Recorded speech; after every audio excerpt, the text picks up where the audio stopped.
21শে জানুয়ারি দলের প্রতিষ্ঠাতা দিবস, এবার কি পারমিশন পেয়েছেন? একদম সব তো কাজ সব রেডি করা হয়ে গেছে। কেন পারবো না? কেন পারবে না? এতটুকু বলছি তো কোচে এবারে অন্য দেখুন, পন্থা একটা বন্ধ হলে 100টা খুলে, এটুকু মাথায় রাখবেন। প্রার্থী চয়ন হয়েছে আপনাদের? হ্যাঁ, প্রার্থী কেন চয়েস হবে না, হচ্ছে। ক্যানিং পূর্ব কি রাপারটা প্রার্থী দেওয়া হবে? সবটা বলে দিলে তো ভয় কি যাবে, দাঁড়ান না একটু। প্রথম কথা হচ্ছে এই সরকারের দ্বিচারিটা আপনাকে দেখতে হবে। একদিকে সরকার তার নিয়মের বহির্ভূত কাজ করছে, ধর্মস্থান তৈরি করছে, কখনো দুর্গাঙ্গন, কখনো মহাকাল মন্দিরের জন্য ডেট নির্ধারণ করে দিচ্ছেন, তো কখনো জগন্নাথ ধামের কথা বলছেন, করলেন।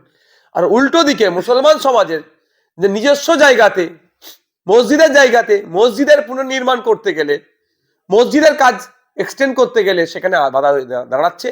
উল্টে আমরা কি দেখছি, মসজিদের জায়গা হিডকো দখল করে নিচ্ছে। আমার কাছে খবর এসেছে ইলেকট্রিক পর্যন্ত দেওয়া হচ্ছে না।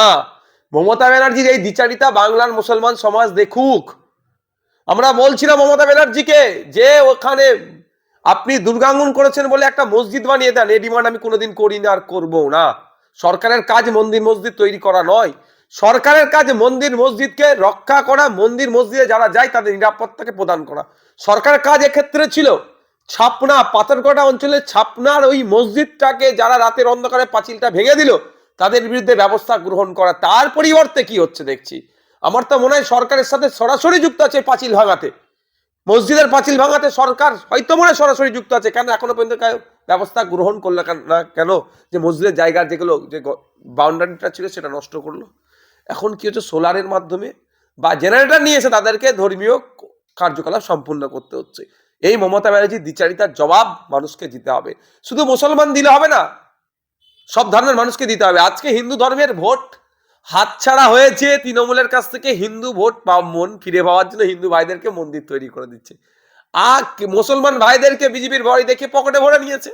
কালকে মুসলমান ভাইরা ভোট ছেড়ে বেরিয়ে গেলে দেখবেন মুসলমানদের জন্য বেশ কিছু প্রকল্প নিয়ে আসবে। ঠিক একইভাবে খ্রিস্টান, শিখ, ইসাই বা যারা আছে তাদের ভোট পাওয়ার দরকার লাগলে যা করলে ভোট পাবে সেই করাই এখন মত্ত হয়ে আছে। আমি end of the day Mamata ব্যানার্জির এই দ্বিচারিতার জবাব মানুষকে দিতে হবে। মসজিদের সেক্রেটারি অভিযোগ করছেন যে তাপস চ্যাটার্জি এলাকার বিধায়ক এবং নগর উন্নয়ন মন্ত্রী ফিরাদ হাকিমকে বিষয়টা জানানো হয়েছে।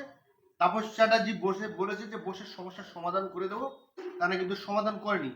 আর কয়েকদিন অপেক্ষা করে তারা বৃহত্তম আন্দোলনে নামবে। তাপস চ্যাটার্জির একজন ইমেলের কতটা ক্ষমতা আছে তিনি তার জায়গা থেকে বলেছেন, কিন্তু নগর উন্নয়ন মন্ত্রী ফিরাদ হাকিম সাহেব কি করছেন? ও তো ওয়াকাফ চোর, ও কি করবে? ওর উনার মুখ মমতা ব্যানার্জি অবধি যাওয়ার ক্ষমতা আছে? বলবে এই তুই চুপ কর, তুই ওয়াকাফ চুরি করে রেখেছিস, তুই আমার মসজিদের কথা কি বলছিস? ওটা সাহস আছে মসজিদ একটা মিডিয়ার সামনে বাইট দিয়ে এতটুকু বলা যে ছাপনা পাথরঘাটা অঞ্চলে ছাপনার মসজিদটা যে জায়গা আছে সেটা মসজিদের জায়গায় থাকবে, কোন রকম ভাবে হিডকো দখল করবে না, এতটুকু বলার ক্ষমতা আছে?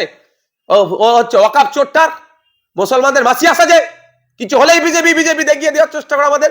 এই বিষয়ে কিছু বলছে না কেন? ওয়াকাফ চোর ফিরাদ হাকিম, ওই ওয়াকাফ চোর আলিয়াকে ধ্বংস করছে, ওর কটা সাঙ্গ পাঙ্গ ছেড়ে রেখেছে, ওয়াকাফটাকে শেষ করেছে, আলিয়াটাকে শেষ করার চেষ্টা করছে। ওনার কাছে বসা আর কলা গাছের সামনে বসা সমান, পাথরের সামনে বসা সমান, কিচ্ছু ক্ষমতা নেই এদেরকে। বলুন বরঞ্চ কিভাবে ওই বাকি যতটুকু মসজিদের জায়গা আছে চুরি করা যায় নিয়ে ওর সাথে বসুন, দেখবেন এই আপনার সাথে বসবে। পাক্কা ওয়াকাফ চোর তো, মসজিদের জায়গা চোর তো এরা, ওয়াকাফ মসজিদের জায়গা, এদের সাথে বসে কিচ্ছু হবে না। আমি আলোচনা করছি, আমার সাথে ভিতর থেকে যোগাযোগ করেছে, আমিও প্রয়োজনে ওখানে পৌঁছাবো, দেখবো এই শেষ কোথা হয়। মমতা ব্যানার্জি এই নোংরামি বন্ধ করবো আমরা। এবং যে জায়গায় দুর্গাঙ্গন শিলান্যাস হয়েছে সেই জায়গার মানুষ যারা জমি দিয়েছেন তারা বলছেন যে হিডকো আমাদের কাছে স্বাস্থ্য কেন্দ্র করবে বলে জায়গা নিয়েছে এবং আমাদের টাকাও দেয়নি, আমরা আমাদের জমি ছাড়বো না, আমরা বৃহত্তম আন্দোলনের নাম। প্রথমে যেখানে মমতা ব্যানার্জির আসার কথা ছিল সেখানকার যারা জমিদার তারা জমি ছাড়তে নারাজ, কারণ তাদের পরিবার পরিজন বেড়েছে, তাদের বর্তমানে যেখানে আছে সেখানে হয়ে উঠবে না। দ্বিতীয়ত হচ্ছে যে ক্ষতিপূরণ পাওয়ার দরকার সে ক্ষতিপূরণ তারা পায়নি। আপনারা জেনে রাখুন কোর্ট খুলবে মানে 2 না 3 তারিখে কোর্ট কোর্ট শুরু হয়েছে, খুব তাড়াতাড়ি সোম মঙ্গলবারে দেখবেন মামলা হচ্ছে, ছাড়ের কথা হবে না। মমতা ব্যানার্জি কি পেয়েছে? উত্তরপ্রদেশে যে জায়গাগুলো দেখি বুলডোজার দিয়ে মুসলমানদের ঘর ভেঙে দিচ্ছে, আর পশ্চিম বেঙ্গলে দেখছি বুলডোজার দিয়ে না ভাঙলেও বকলমে মুসলমানদের জায়গাগুলোকে দখল করে নিচ্ছে। এটা মেনে নেওয়া যায় না, অন্যায় বন্ধ করতে হবে। অসমে যে অত্যাচার সংখ্যালঘু মুসলমানদের উপরে হচ্ছে সরাসরি, এখানে ইনডাইরেক্ট হচ্ছে অত্যাচার।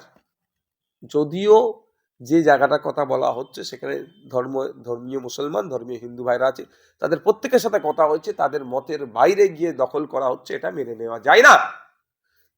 যেই যেই আপনার এতে Rajarhat, new town, salt lake সিটিতে একটা জায়গা পাওয়া যায় না একটুখানি প্রেয়ার করার জন্য, দেয় না। সেখানে যেখানে শিল্প শহর বলা হয়, যেখানে ইন্ডাস্ট্রিয়াল বেল্ট বলা হয়, শিল্পের জন্য করা হচ্ছে, সেই জায়গাতে এইগুলো করা মানে বোঝাই যাচ্ছে মমতা ব্যানার্জি কেমন হিন্দুত্বের তাস খেলছে। একদিকে শুভেন্দু অধিকারী নিজেকে হিন্দুর বাচ্চা বলে বলছে, হিন্দুর সন্তান, আমি হিন্দুর সন্তান করছে, আর দিকে মমতা ব্যানার্জি সেই হিন্দুত্বের কথা বলছে। তাহলে সংখ্যালঘু মুসলমানরা যাবে কোথায়?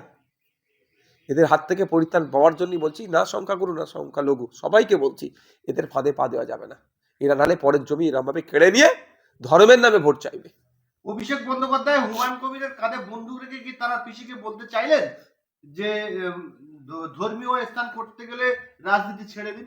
কিন্তু তো মুখ্যমন্ত্রীকে বলতে পারে না, হুমায়ুন কবিরকে বলে কি মমতা বন্দ্যোপাধ্যায়কে হিন্স দিলেন? আমি তো এর আগে অনেক আগেই বলে দিয়েছি, উনি তার পিসিমণিকে এটাই বার্তা দিলেন যে আপনার বয়সও হয়েছে, এবার আপনি অব্যাহতি নিন, বৃন্দাবনে গিয়ে একটু ধর্মকর্ম করুন। নাহলে জগন্নাথ ধাম করেছেন, দুর্গাঙ্গন করছেন, আবার মহাকাল মন্দির করবেন বলেছেন, এইসব জায়গাতে গিয়ে উনি একটু ধর্মকর্ম করুক। সেই জন্য বকলমে আপনার কি বলে হুমায়ুন কবিরের দিক দিয়ে বলছে, কারণ হুমায়ুন কবির সাহেবের কাতটা তো নরম, ওই জন্য নরম কাঁধে চালিয়েছে। মমতা ব্যানার্জি কাতটা শক্ত, যেন ডাইরেক্ট চালাতে পারেনি। শেষ প্রশ্ন করবো, রাজ্যের মুখ্যমন্ত্রী মাননীয় তিনি সরকারি পয়সা দীঘার জগন্নাথ মন্দির করলেন, রাজারহাটে দুর্গাঙ্গন উদ্বোধন করলেন, শিলিগুড়ি মাটিগাড়াতে তিনি মহাকাল মন্দির করবেন, কিন্তু হুমায়ুন কবির তার কমের পয়সায় এবং তার পয়সায় যখন বাবরি মসজিদ করতে যাচ্ছিল তখন তাকে পার্টি থেকে সাসপেন্ড করেছে। কি বলবেন? আমি তো অনেক আগে বলেছি, মমতা ব্যানার্জিকে তাহলে সাসপেন্ড করবে কে? সাহস আছে অকাপচোর ফিরহাদ হাকিমের? আলিয়া ধ্বংসকারী যে ধ্বংসের যে রূপরেখা তৈরি হয়েছে তার অন্যতম মূল হোতা ফিরহাদ হাকিম, তার সাহস আছে প্রেস ডেকে মমতা ব্যানার্জিকে সাসপেন্ড করার? এখানে বোঝা যাচ্ছে যে সাম্প্রদায়িক কারা। দেখুন, বাবরি মসজিদের সেন্টিমেন্ট সে অযোধ্যার সাথে আমাদের আছে, সুপ্রিম কোর্টের জাজমেন্টও বলা আছে, এটা কোনো জায়গায় প্রমাণ করাতে পারেনি যে ওটা মন্দির ভেঙে মসজিদ তৈরি হয়েছে। আস্থার উপরে হ্যানতার অনেক কথা দিয়ে জাজমেন্ট হয়েছে, কিন্তু অযোধ্যার বাবরির আবেগ কারো দিল থেকে যাবে না। হুমায়ুন কবির একটা মসজিদ তৈরি করছে, কালকে করে মন্দির করতে পারে। আবার শুনলাম তো জাকির সাহেব মন্দির মসজিদ দুটোই করবেন। আমি তো কাউকে জোর করতে পারে না, সংবিধান আটকাতে দেয়, আটকাবার কোনো পারমিশন দেয়নি, কোর্টে মামলা হয়েছিল এবং সেটাকে সেই কোর্টে এটাকে নিয়ে বেশি ইন্টারফেয়ার করেনি। তো ব্যাপারটা হচ্ছে হুমায়ুন কবির সাহেব করলে জ্বালা, মমতা ব্যানার্জি করলে অসুবিধা নেই কেন? ওয়াকাফ চোর ফিরহাদ হাকিম সাহেব, আপনি এর উত্তরটা দিন।